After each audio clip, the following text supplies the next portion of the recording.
Onorato and Company. We are all over the quarterback position this week. It's Chris and Ash. Not only is there a Netflix series that's going to have a season 2 with quarterback, we are breaking down the teams that are best equipped at the most important position in sports for at least the next few years. I think there are fewer teams in the NFL than you would think that are secure at that position for the next few years. We got the performance industrial dirty difficult done. James Harden and Daryl Morey. I'll tell you what, that relationship is done. Is Harden's time with the 76ers done? We'll get into that. We're of course going to recap our trip to Atlanta between the Yankees and the Braves, and now New York, as we do this show live on a Thursday night. One game under 500 for the first time this season. It's the first time that they've been under 500 this late in a year since 1995. Woo! Crazy stuff. And they made the playoffs that year, okay? So it's not going to happen this year, but we'll dive into what's wrong with the Yankees and how can you possibly fix it. And maybe we'll fix Ashley's cough as well. No. Let's get going.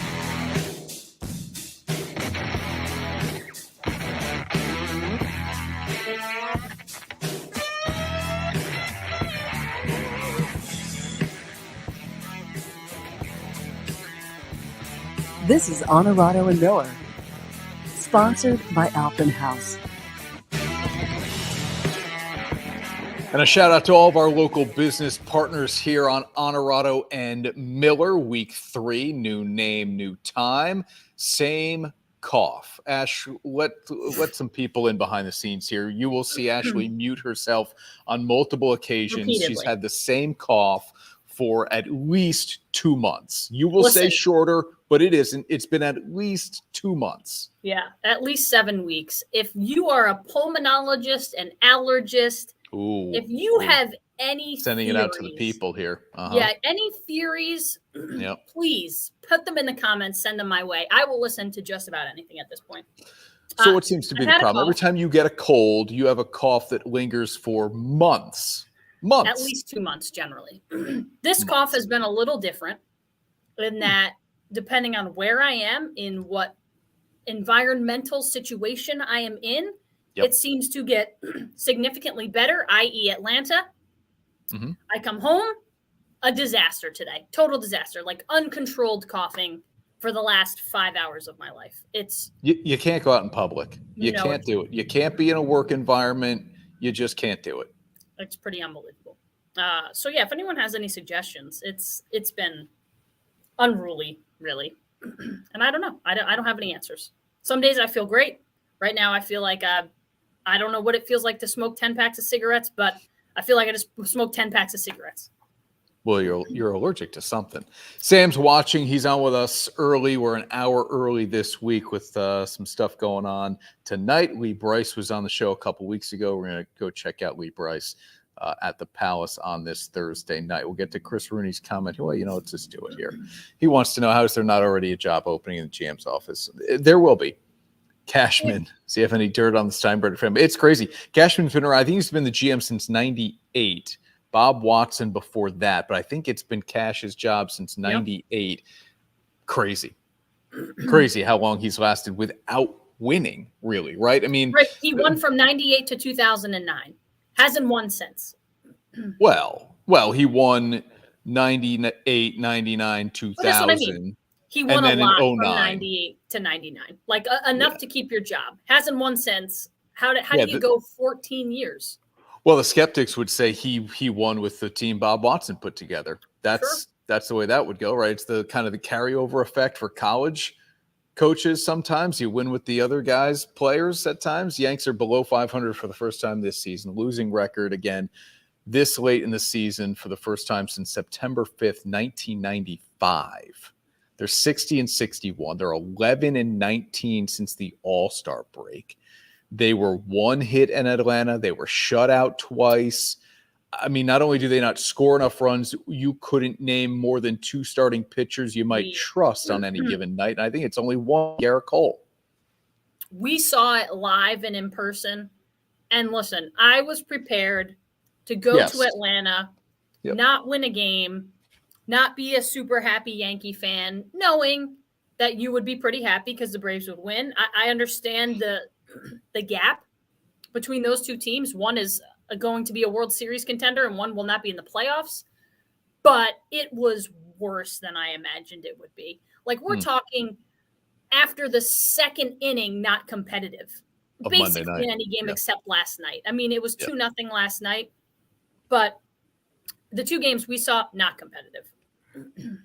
Yeah, and Morton had 10 strikeouts Wednesday night. Right. So the offense was really just shut down completely. Okay, so that's the fact on that. And everybody's asking the question, is it time? Yes, it is. But will Hal Steinbrenner make a change at these two spots? Manager, general manager. I mean, I've thought yes for the last 3 years.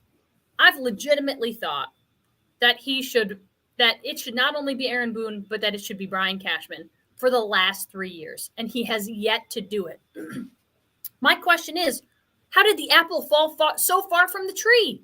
Who is this Steinbrenner that he just has no, like, the want to win is not there. He doesn't care that they're not winning, no interest in it. And I don't care that you're making money on game tickets and jerseys and all the rest of that. You can't win. Something's got to change. Pretty soon these Yankees fans are going to revolt. It's so bad. Yeah, I've said it for years now that Cashman's construction of the team has been the problem, not the decisions made out of the dugout by Aaron Boone. But at this point, you have to get rid of both guys. Right. Boone's in his 6th year. It just isn't working. Cashman's been around now forever. And again, can't in 2023 and what will be 24, you can't say, yeah, but I won in 98, 99, and 2000. That's just not going to fly. And even the 09 year isn't enough at this point. So it's time. It's just absolutely time. There's nothing. Again, I said it on either last week's show or the week before that, maybe up at the trade deadline. I would have made everybody on this roster available other than Aaron Judge. And that includes Garrett Cole. I would have put Garrett Cole out there. What can I get in return? Somebody I'm not paying $36 million to pitch on a team that isn't going to make the playoffs. Can I build up the farm system a little bit? Let me get some prospects. In 3 years, we're going to be good to go again. But you can't do that in New York. You especially can't do that if you're the Yankees organization. So you're caught now in no man's land here. You're not good enough to win. You don't have a future aside from maybe Jason Dominguez, and we don't know what the heck he's going to be. Right. So there's nobody to look forward to in the farm system. You don't have great talent up in the majors. You are literally in no man's land. Unless you're willing to totally hit reset on this, you're not going to win anytime soon. Signing Shohei Ohtani is not going to be enough. No. Just bringing in free agents is – Ash, this is a team that if it wins in the next 4 years, I think I tell you, I'm really surprised. Yeah, I think so too. And I think the biggest thing is there would just have to be changes of monumental proportion. And I'm not a believer that that's going to happen. So and even if they did make changes of a monumental proportion, I don't think that new team and that new era wins as quickly as 4 years because of the amount of change that has to happen. For me, I keep Garrett Cole because he is a number one on any team, basically any team in the majors. Mm-hmm. And you need a number one to win games. But you also need a number two and then at least average 3s and 4s. They don't have a number 2. They don't have a number 3. They don't have a number 4. And they don't have a number 5.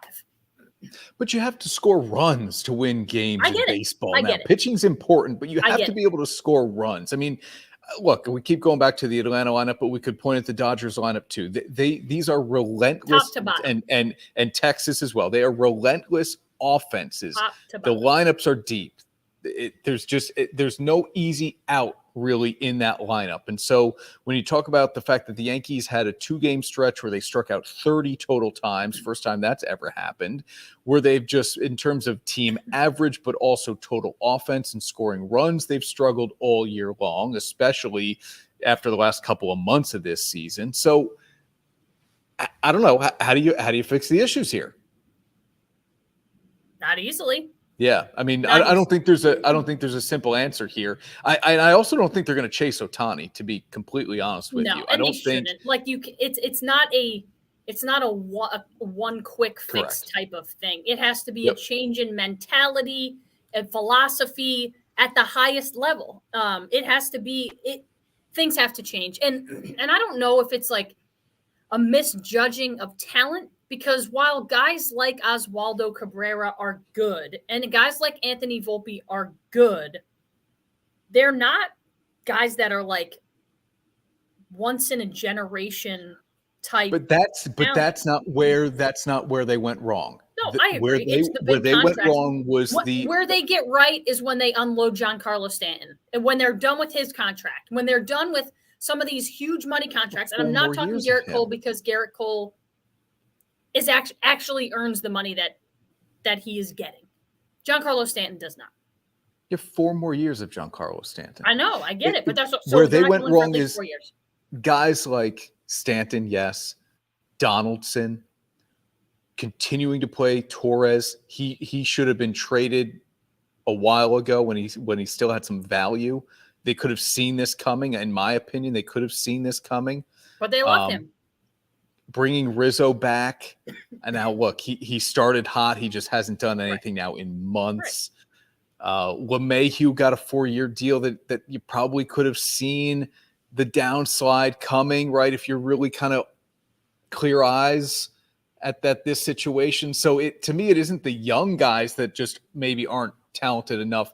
It's the investment in the 33 and older crowd that is not paying off now. But and it's again, it's also, I think, a misjudge of what they had in their farm system, because their farm system was one of the top rated in the league. It was top 5. And who has come out of that farm system that has been any good for that team? No, it's not homegrown talent. They tried it with Aaron Judge. It's not homegrown talent, and they make bad decisions. It's not big money contracts on young guys. It's big money contracts on older guys who are going to spend near 35 and up years in pinstripes, and those never work out. They never work out. Even if you got 2 good years out of DJ LeMahieu in that contract, I think it would have been worth it, but you didn't even get that. Are you holding out any hope here that the Yanks can still make the playoffs? After seeing them this weekend or this week? No. Yeah. No. Okay.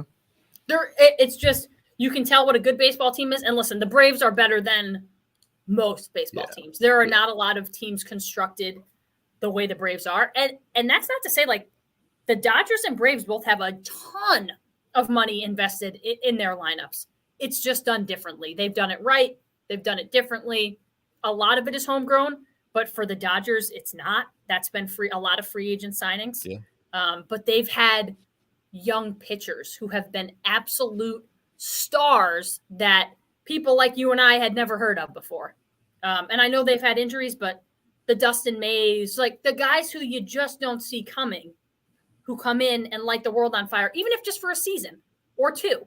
The Yankees haven't had any of that.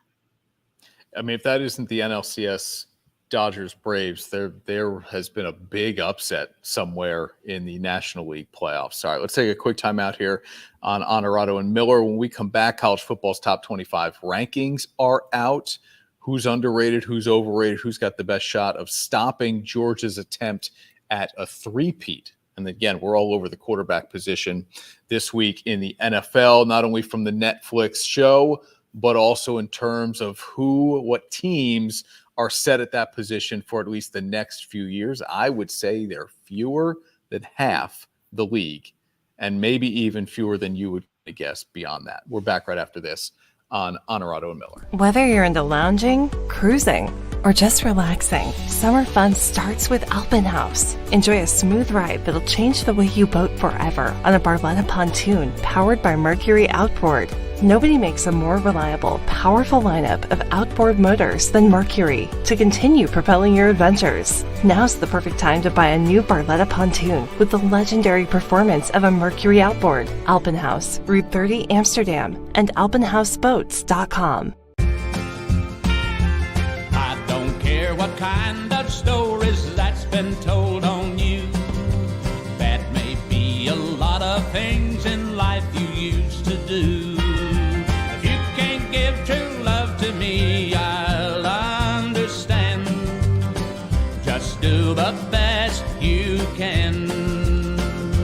Michelob Ultra, 2.6 carbs and 95 calories. And now, back to Onorato and Miller. Sponsored by Alpenhaus.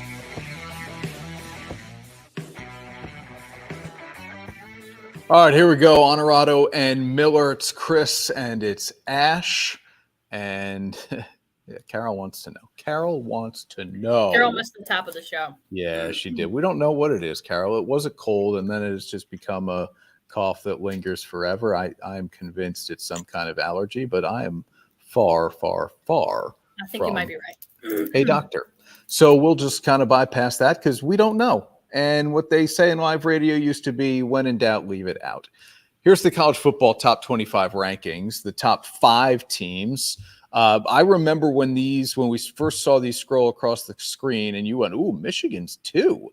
Yeah, that probably seems about right. Georgia, no doubt, number 1. Ohio State, look, these are just schools that reload every year. Bama is going to love the fact that they are 4. And this centers around the uncertainty at quarterback. Mm-hmm. Like they might go with the Notre Dame transfer Tyler Buckner for the first few weeks before they can get the other 2 guys into the system and rolling. So those first few weeks for Alabama could be really, really important. LSU has worked the transfer portal like crazy. Brian Kelly was good last year. I think the Tigers have a big year this year, but they're just reload and get back out there again. I think Bama is going to love the fact that that Saban can tell his guys, you are being disrespected and underrated and against you. Yes. Yep. Absolutely. Absolutely. Anything to stoke the fire. Yeah, it's a good spot for the Crimson Tide to be in, for sure. And then the next 5 in the top 10, USC. They have the Heisman Trophy winner back, Lincoln Riley, year 2. Florida State, everybody expecting a big year out of the Seminoles. Penn State, Clemson, Washington. Michael Penix, the quarterback for the Huskies, high on a lot of Heisman lists for people. So Washington and Penn State and Florida State, honestly, there are 4 teams or 3 teams in this next 5 that I think people would raise some eyebrows at. Yeah, I love it because it's a little different than the years of past. Maybe it's some teams that haven't been in the top 10 before. I kind of like that Washington's in there. I hope that they're good. I hope USC's as good as they're supposed to be, because these are teams that are part of that whole conference realignment. Where do we go? Where are we? Who are we? So them being good will be a good thing. So I hope they are as good as advertised. Otherwise, these are teams that have the potential, it feels like, to start in the top 10 and end up outside the top 25 at the end of the year. And you hope that's not the case, because I think it's good for football if those teams are good. Yeah, they could help kind of send the Pac-12 out on a little bit of a good note. Is there a team, well, which team? I'll make you pick one. What's the biggest threat to Georgia's shot at a three-peat? Alabama. It's always Alabama for me until it's not Alabama. I get it. Michigan's on the rise. I don't know as much about the Michigan program as just what Saban seems to churn out in Tuscaloosa every year.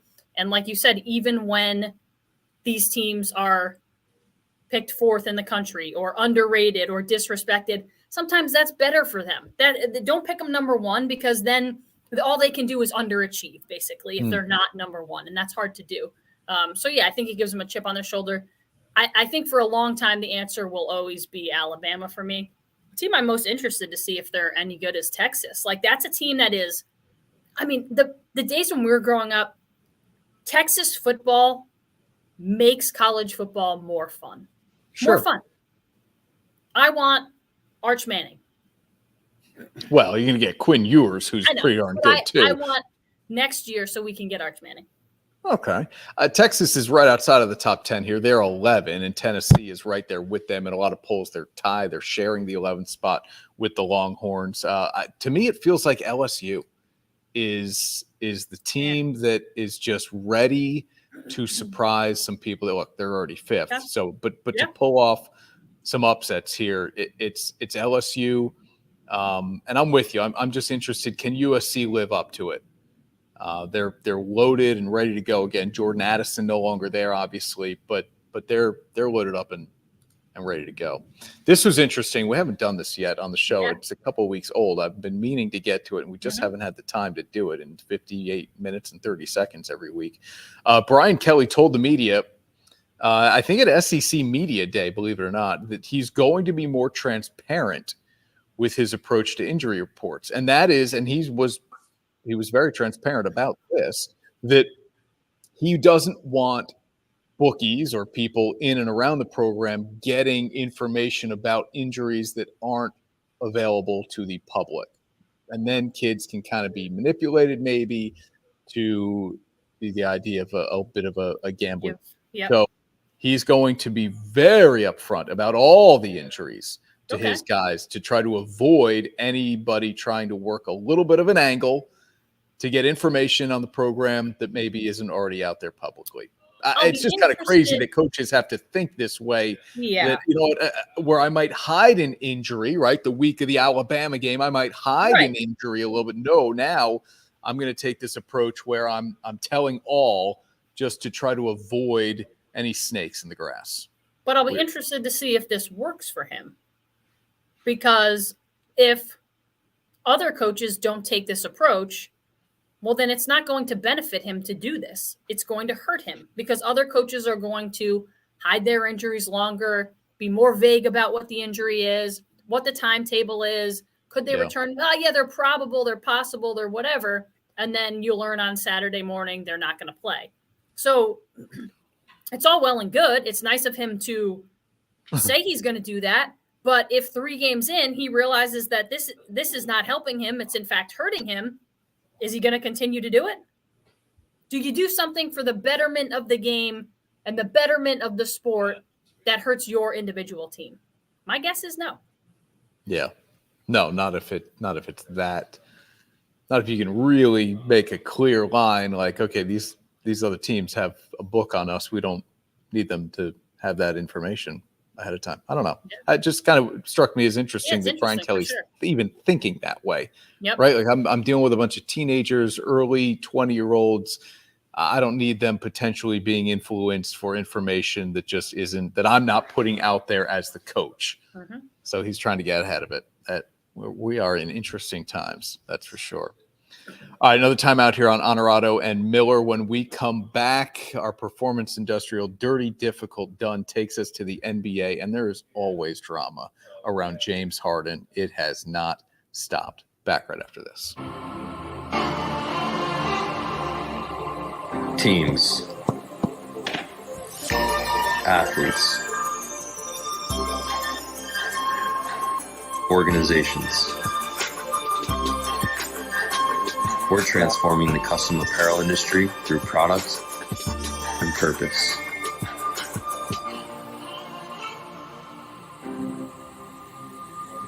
Claim your crown.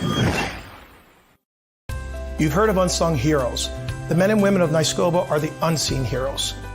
For the past year, you've learned about our many charitable endeavors.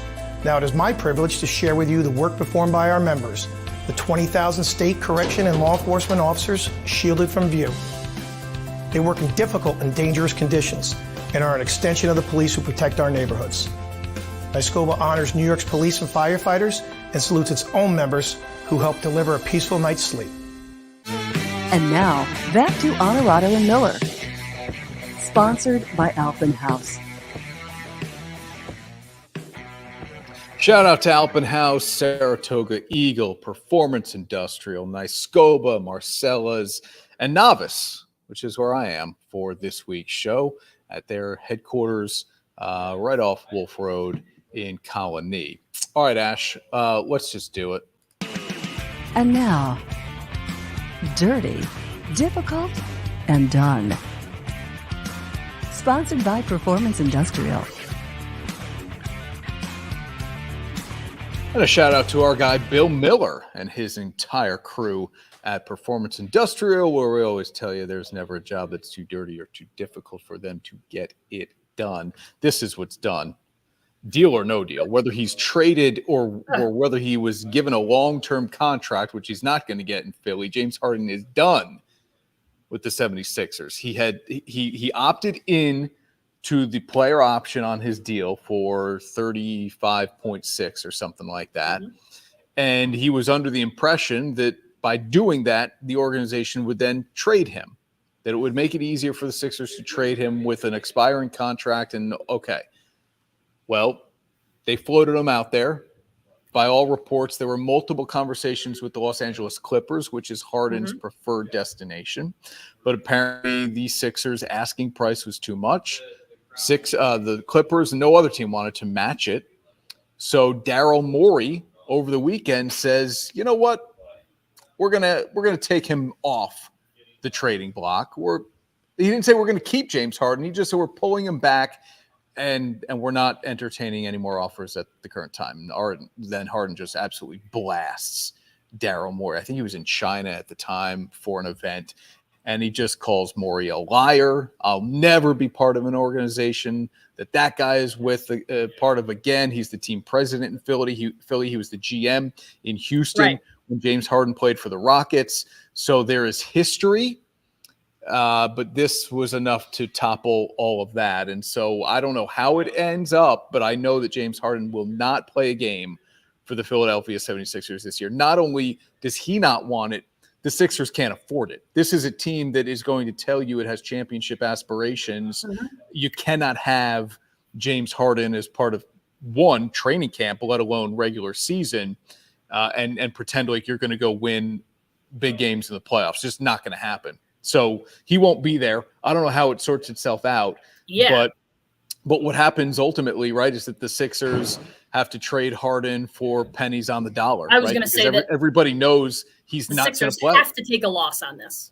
Yeah. Have to. Yeah, have to get rid of him. Yeah, they're going to have to give him up for some really bad return and just be okay with getting rid of the contract and getting rid of the issues that he presents and hope that they're good enough without him to still be contenders in the East. Yeah. And I think they will be. Yeah, they have some pieces. They have some pieces. You hope to get something back in return. You're just not going to get a lot back in return. Right. You're going to lean on Maxey and Harris and Embiid. Yep. Right. And hope that you get something of that. Look, teams, I can say they'll only get pennies on the dollar, but a team that's desperate enough to upgrade their roster will eventually fold and say, we have a chance to win this year. We believe he helps put us over the top. Let's make whatever deal we need to make to get him. Yeah, but is that going to be early? I'm not sure that teams are going to be willing to do that early enough. You know what I mean? Like to kind of blow up their team and what they thought they had put together. This bleeds into the regular season for you. Yeah, I think so. But that's the thing is like, if he's not going to play a game for them, what's he going to do? Sit out? Then they're going to fine him. Yeah. And it becomes this whole thing. It just is. I mean, that's like a messy divorce. This is Aaron Rodgers going on the Pat McAfee show and saying, I intend to play for the New York Jets. When that happened, there's no way he was going to set foot at Packers training camp. Just absolutely no. You can't have that circus. Right. Same thing with Brett Favre when he unretired and all of a sudden he's back and Rodgers is named the like. You just can't do that. So the Sixers know we can't let him back in the building. He's got to be traded before mandatory training camp starts. That period. Every team in the NBA knows it now too. Interesting. Speaking of the Sixers bad spot to be in. And the Clippers, Doc Rivers, now former coach of both squads, is part of the top NBA broadcast crew now on ESPN and ABC. So ESPN lets go of both Jeff Van Gundy and Mark Jackson. Stunning to me. Stunning. They say Doris Burke, you've been doing radio. She's phenomenal. We both love her. And so now they team up Doris with Doc and Mike Breen. Thoughts? I love Doris and I love Mike Breen individually, but I am going to miss the heck out of those guys. I mean, there's not many better in this business at what he does than Jeff Van Gundy. What he brings to the table and how different he is than Jeff Van Gundy. I read an amazing article in Sports Illustrated about the Van Gundys, plural, both of them, and just their upbringings from California to then upstate New York or central New York, I guess technically it would be Port. The connections with their dad as a coach, and just the small beginnings where they started and then got to. And the story alone is unbelievable. Listen, Doris is maybe she's an all-time favorite for me. But in terms of females in just sports broadcasting in general, it's Doris and Jess Mendoza for me. I think they're two of the best at what they do. They're likable. Doris brings a knowledge that I think it even exceeds what some men bring to the table. Most men bring to the table. Sure. She's just fun and enjoyable. Doesn't take herself too serious, but I'm going to miss Van Gundy. Ultimately, I'm going to miss Van Gundy. Doc Rivers, whatever. For me is, I love Mark Jackson. I love Jeff Van Gundy. So I'm going to miss those guys. I will really, really enjoy Doris and Mike Breen, but I will certainly miss those guys. Yeah, for me, Van Gundy and Jackson made the broadcast, and I've read things since they've been let go by ESPN that broadcasters and analysts don't drive ratings, that people don't tune into games specifically for broadcasters. I'll buy some of that, but if it's a game I'm not all that interested in, but I know that Van Gundy and Jackson are doing it, I'm going to watch because of the element of the unknown. Like Van Gundy at any point was going to say something so ridiculous, right? Or hypercritical that you just respected that from him. He wasn't in broadcasting to try to get another coaching job. He didn't care about who he offended or who's what he kissed to try to get back into the league. And that was the beauty of him. And then the way they played off one another, Jackson having played for Van Gundy, it just was a perfect combination. And now this feels like it's not thrown together. You get the name of Doc Rivers, which every NBA fan knows, and of course the people who really follow it know and respect Doris Burke. Right. But it's not for how great Doris is. I don't believe they elevate the broadcast table courtside of an NBA game. She will be. This is history here. Doris will be the first female analyst on an NBA championship series. So that's pretty cool. So you get Doris Burke doing that. We're talking about it on Dottie Pepper's birthday. And Dottie was the first female on-course golf analyst. Happy birthday, Dottie. Happy birthday, Dottie. Good one. That's a good shout out. I mean, nothing I haven't already said. I agree. I think the biggest thing is the personality and the relationship specifically that Van Gundy and Mark Jackson have, the rapport, they're so comfortable with one another that they're comfortable ribbing one another. And that's not the relationship that you're going to get from Doris and Doc. It's just not going to happen that way. And Mike. So it will be different. You'll agree with half of Tammy's comment here that she won't watch some sports broadcasts because of the broadcasters. We probably all feel that way about some people. Yep. And Joe Buck is on her won't watch or listen to list, which I know you don't agree with. And I don't agree with either. I like Joe Buck. Yeah, but I know Joe Buck is for some reason, a very polarizing broadcaster. He is. He feels like a love-or-hate guy. And there's really no in between. I don't know a lot of people who say that they're just kind of on Joe Buck. He doesn't bother them. He doesn't whatever. I love Joe Buck. I think he's phenomenal at what he does. Some of the greatest baseball calls in the postseason have his voice attached to them. And I like him better in the baseball booth than I do in the football booth. Regardless of your and look, I'd love for everybody to love me, but you want people to feel strongly about you one way or the other, right? The last thing you want as a media personality, let's say, is for people to go, yeah, he's okay. Like that doesn't do it. I think I would take I like you. I don't need I love you. Okay. But I'm just saying that the indifference is not good for the brand. Yeah, I agree. That's not good for the brand. I think my thing about that is but you can be good. It's when people notice you when you're very good or very bad. Very bad. Yeah. People don't notice you, but I think it's good because a lot of people get jobs because they don't rub people the wrong way. they're not polarizing. So I think those people succeed because you don't have the two sides that are, so opposite to one another. There are not a lot of people like that. Listen, you're never going to get 100% of the population who loves any one person at what they do, because that's just not how the world works. But yeah, there are people who are just kind of down the middle. They play it down the middle, not as much personality, not as much, I guess, opinion. Maybe people don't like opinion. If you get opinion in that kind of stuff, Tony Romo's another one that seems to be very polarizing. I like him, but there are a lot of people who don't like him. It's an interesting conversation to have. Yeah, Ray makes a good point here. Depends on the teammate matters. It matters in the broadcast booth for sure. I agree. It's been Smoltz. It's Aikman. Been Aikman forever.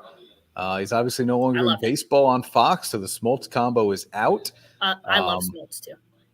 ESPN's got to find more ways to use Joe Buck. He's too good. He's too good and too big of a name for them to only be doing Monday Night Football and a little bit of golf. Right, because Monday Night Football is not your bread and butter. I mean, they want it to be, but it's not. It is. I mean, it's their only NFL. I know, but that's why they brought him in. Yeah. Because they want him to elevate it. All right. Another timeout here on Onorato and Miller. When we come back here, we're diving into the quarterback position. Are you watching the show on Netflix? We just started it.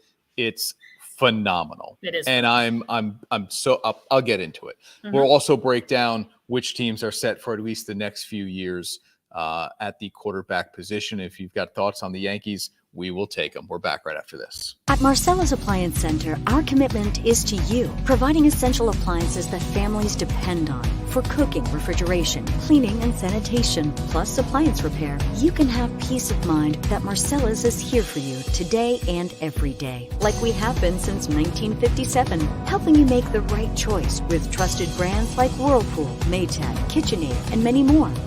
Shop Marcella's Appliance Center in-store, online, or by phone. We're here for you. Life is about making memories. It's about sharing special moments with those we love and cherishing those moments forever. And what better way to create those memories than by spending time together in a space that is as beautiful and as special as the memories we create. Visit Alpenhaus on Route 30 in Amsterdam and Clifton Park Center and let us handle the heavy lifting. Take advantage of free local delivery and we'll haul away your old grill or patio furniture. And now, back to Onorato and Miller.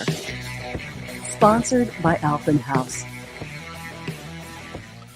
There are sometimes shows that I just like, I don't know, I'm difficult. I just say like, everybody's watching that. I'm not going to watch. I had somebody at work ask me today, have you seen the Barbie movie?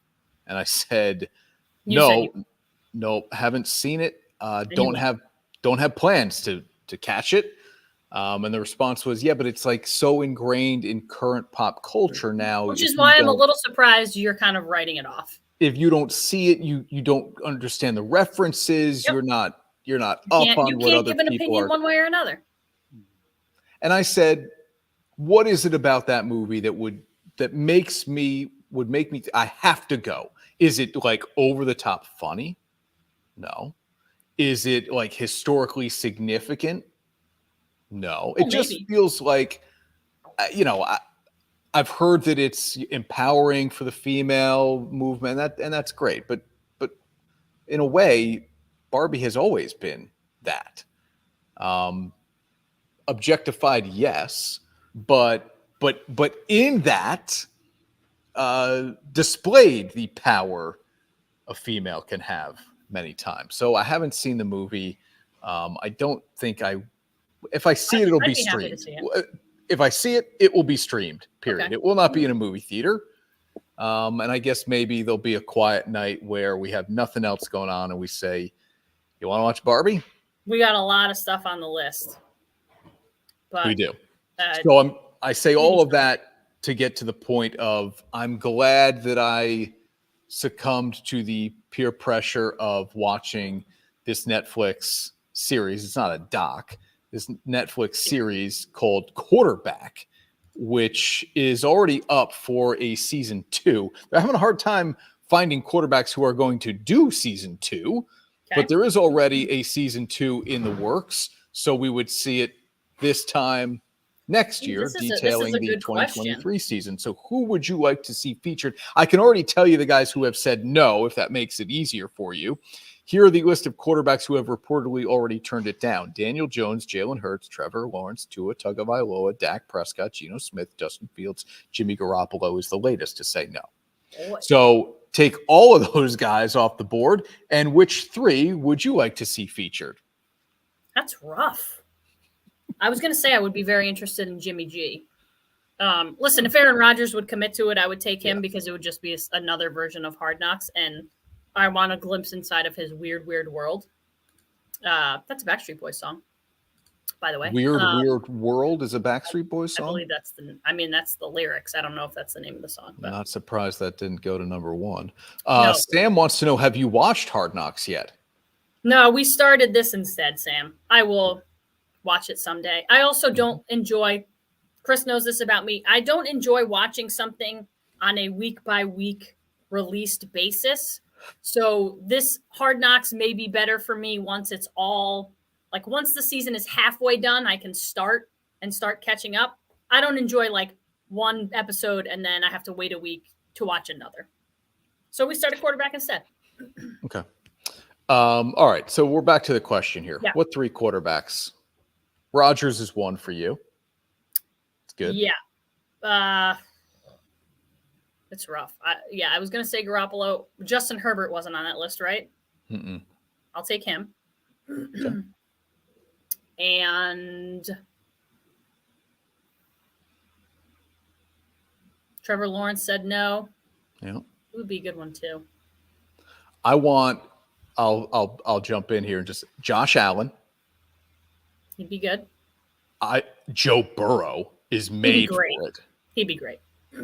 And then I would like to see somebody who isn't a superstar like those 2 guys, somebody who's trying to make his way through it the way we've seen with Marcus Mariota in a lot of ways. This is fun. Let's pick a Marcus Mariota type that we would like to see featured. That's not the stud. That's like a backup or a like, do you want Bryce Purdy?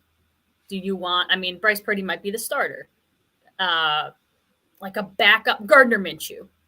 Like, if we're picking backups, he's not going to be a play in the game. I know, but there's not a lot of Marcus Mariotas out there that are like Ryan Tannehill. I don't want anything to do with them. Yeah. But there's not a lot of guys who aren't like studs who I want to be on that show. Yeah. Baker Again, Mayfield? these are the guys who said no. Baker would be interesting. Like, they'd bring the drama. Yeah.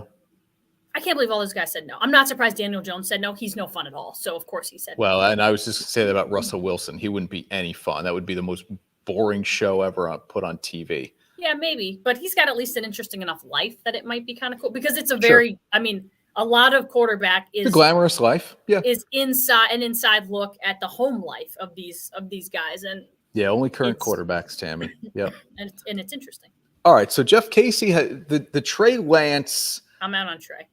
Option is interesting only because we don't know. I'm going to be very honest with you. I don't think Trey Lance takes one snap as the 49ers starter this year. Not one. I don't think he starts a single game. Holy smokes. He might take some snaps because they're blowing somebody out or they're getting blown out or he comes in because somebody got injured. I don't think he starts a single game in San Francisco this year. They will use Darnold until Purdy is ready to go. I know this is weird, but I would be somewhat interested in Jordan Love just because of the scenario he's been put into. For sure. And, trying to be the guy. He would be an idiot to do it. Yeah. That would be cool. Yeah. But yeah, they got it right. We've talked about how much we love the show.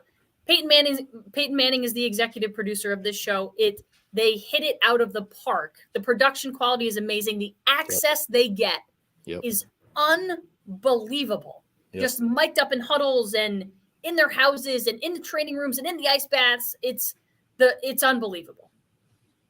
Yeah, they're like the pumpkin patch with the Mahomes family, some like local fair type of setup. I don't know. They just follow these guys around for 17, 18, 19 weeks, whatever. So Tammy wants to know, why are they declining the offer? Because it's invasive, Tammy. So it's like, you've got camera crews in your house at practice following you, bothering you then for interviews during each week to reflect on the game before that you just played and to talk about your emotions. And it's an invasive process, but that's why we love it so much, is because you really feel like you are in it with these guys. So it's Mahomes, it's Kirk Cousins, right, and it's Marcus Mariota. And we are 3 episodes in, 2 episodes in, 3, I think. 3 of 6. Episodes in. Oh, 4 of 8, right, 4 of 8. Got 8 to go. And what have you learned? What's the number one thing you say you've learned at this point by watching the show? Well, and I already knew this. Oh, okay. But the play calls are absolutely absurd. Like 15 words that don't make any sense together.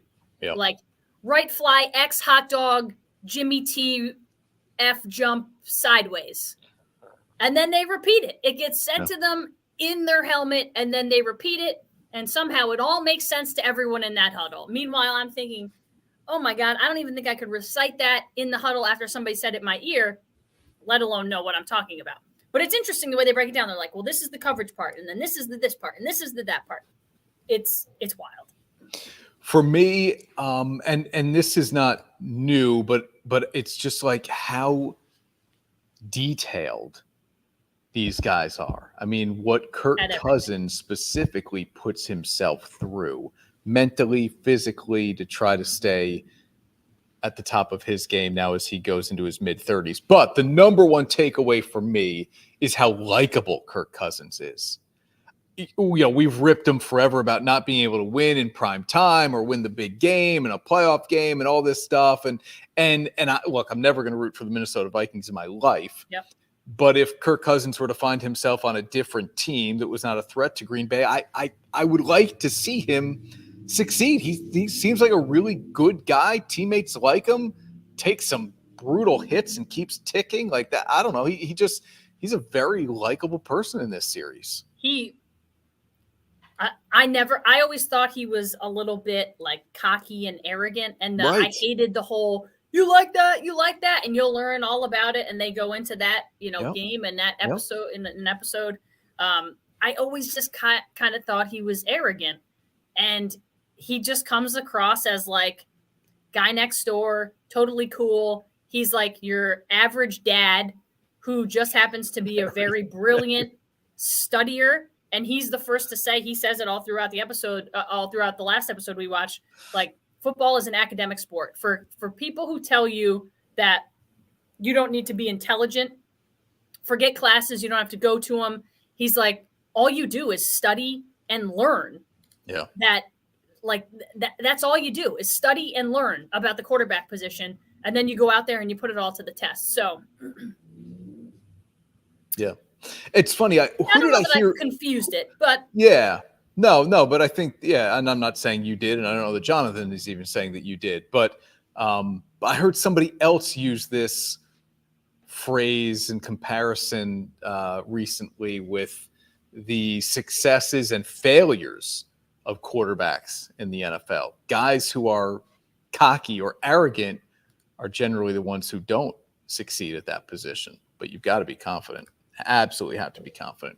All right, final 10 minutes of the show here. We're breaking down which NFL teams are set at quarterback for at least the next few years, and which ones do we think are still searching. Final time out in the show. Back right after this. Whether you're into lounging, cruising, or just relaxing, summer fun starts with Alpenhaus. Enjoy a smooth ride that'll change the way you boat forever on a Barletta pontoon powered by Mercury Outboard. Nobody makes a more reliable, powerful lineup of outboard motors than Mercury to continue propelling your adventures. Now's the perfect time to buy a new Barletta pontoon with the legendary performance of a Mercury outboard. Alpenhaus, Route 30, Amsterdam, and alpenhausboats.com. I don't care what kind of stories that's been told on you. That may be a lot of things in life you used to do. If you can't give true love to me, I'll understand. can. Michelob Ultra, 2.6 carbs and 95 calories. And now, back to Onorato and Miller. Sponsored by Alpenhaus. All right, back on Onorato and Miller. Shout out to the great Heck family from Alpenhaus. It is hot in this room.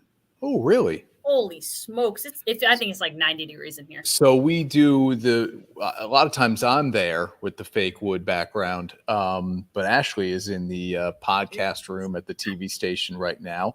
We have big bright lights that shine on you to try to make you look good. And it's a small room. It was a little office, and that's the setup. Ray's thought here on the Yankees, Ash, the old George Steinbrenner wouldn't have put up with this. It's effectively what you said in our first segment of the show. This is Hal is not acting like his dad. And look, a lot of people would say that's a good thing in some ways, but not when it comes to the competitiveness of wanting to win. So I was just kind of thinking when we're watching this quarterback show, how many teams are set at quarterback for at least 3 years? So I said to you, you don't pick a team that just drafted a quarterback because we don't know and they don't know. And you assume that player drafted in the first round is going to be on the roster starting at some point over the next 3 years. So you could take those teams off the list. I think you may have thrown one on here. Yeah. But I think it's fewer than we would assume. Now, we all know it's the most difficult position for NFL teams to evaluate and to figure out and to bring to success from the college level. And so maybe you'd say, well, yeah, I kind of would figure the number is low. But when you say there are 32 teams, I would tell you it's certainly less than half. Wouldn't you agree, Ash? Just without putting a lot of thought into it? Yeah, I would say it's less than half, but maybe it's closer to half than you think. Okay. I mean, we talk all the time about like, hey, is this guy a top 10 quarterback? Is he top 15? And once you aren't top 12 or 15, how could you be a guy where the NFL team is going to say, yep, we're set for the next 3 years, right? Like, in my opinion, you kind of have to be top 10 for that team to say we are set for the next 3 years. Yeah. But look at Ryan Tannehill. You wouldn't call him a top 15 quarterback, and they are riding that train like crazy. But would you put Tennessee on this list? I would now because I don't think he's the next 3 years. But you think the Titans have their quarterback currently on the roster for the next 3 years? No. Right. So you wouldn't put them on the list.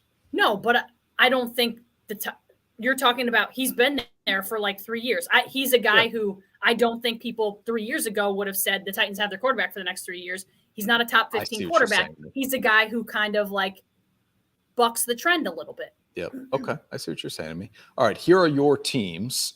You picked out 15 of them.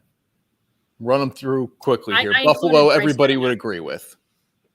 Tua, I picked hesitantly because I'm not sure that he's going to play games for that team. I think the Patriots are going to ride Mac Jones all the way through until he proves that he can't do it. As long as Lamar Jackson stays in Baltimore, he got his contract. Good. Yeah, can he stay healthy? Yep. That doesn't mean anything. Can he stay healthy? Joe Burrow is obviously the guy. I think Kenny Pickett will be the guy at least for the next 2 years, and if he's any good, it'll be 3 and beyond. Obviously, Trevor Lawrence, Patrick Mahomes, Justin Herbert is a star. Daniel Jones, because you just gave him all that money. I'm not saying he's the guy, but unfortunately, I think he's the guy for the next 3 years. Dak Prescott, again, those two I think could go either way. I wouldn't be surprised if in a year or two they're kind of like, oh, boy, this isn't working out.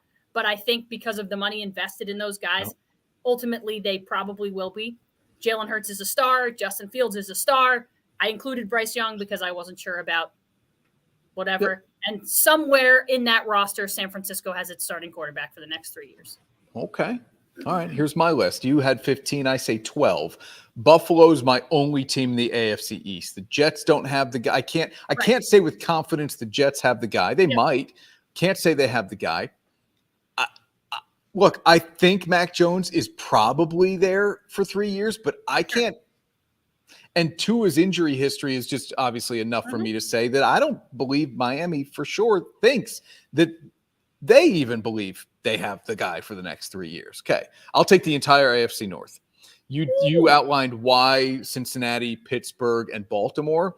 I will add Deshaun Watson using the reasoning you did for both Dak Prescott and the money is too great. Yeah. It's all guaranteed.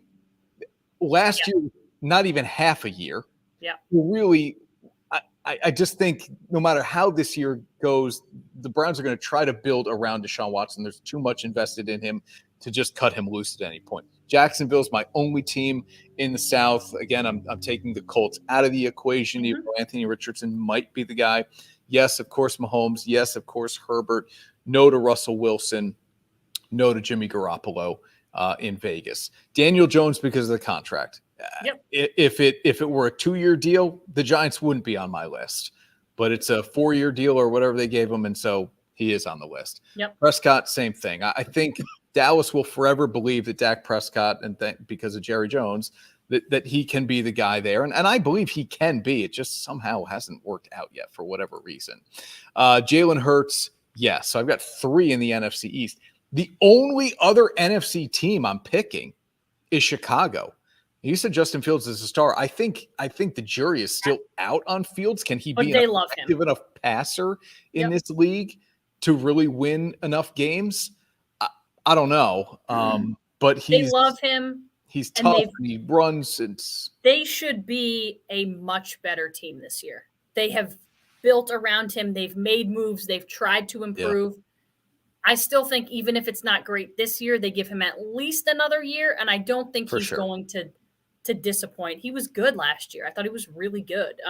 He'll get at least another year. Even if this year's a disaster, all you do is bring in a veteran to compete in camp and then let them duke it out. But Fields will get at least 2 more counting this year. And I know you say he's an unproven passer, and I get that.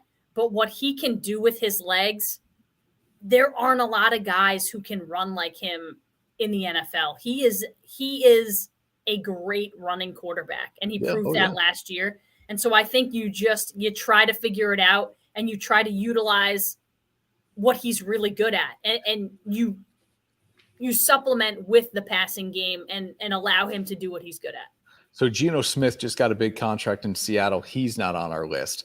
I heard Dan Orlovsky from ESPN say today that he thinks the Lions are a Super Bowl contender. Goff is not on our list.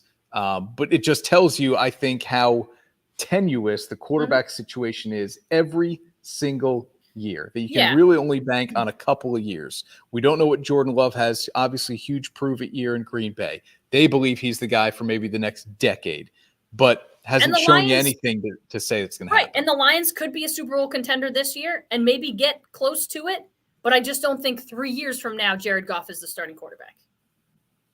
Yeah, interesting. It could be they drafted a guy we were just talking about, Hendon Hooker. Exactly. Yeah, it could be him. All right, thanks for watching, everybody. Go watch Quarterback. Not that it needs my promotion. It's doing just fine on Netflix without me telling you to go watch it. Go have a great weekend. How about that instead?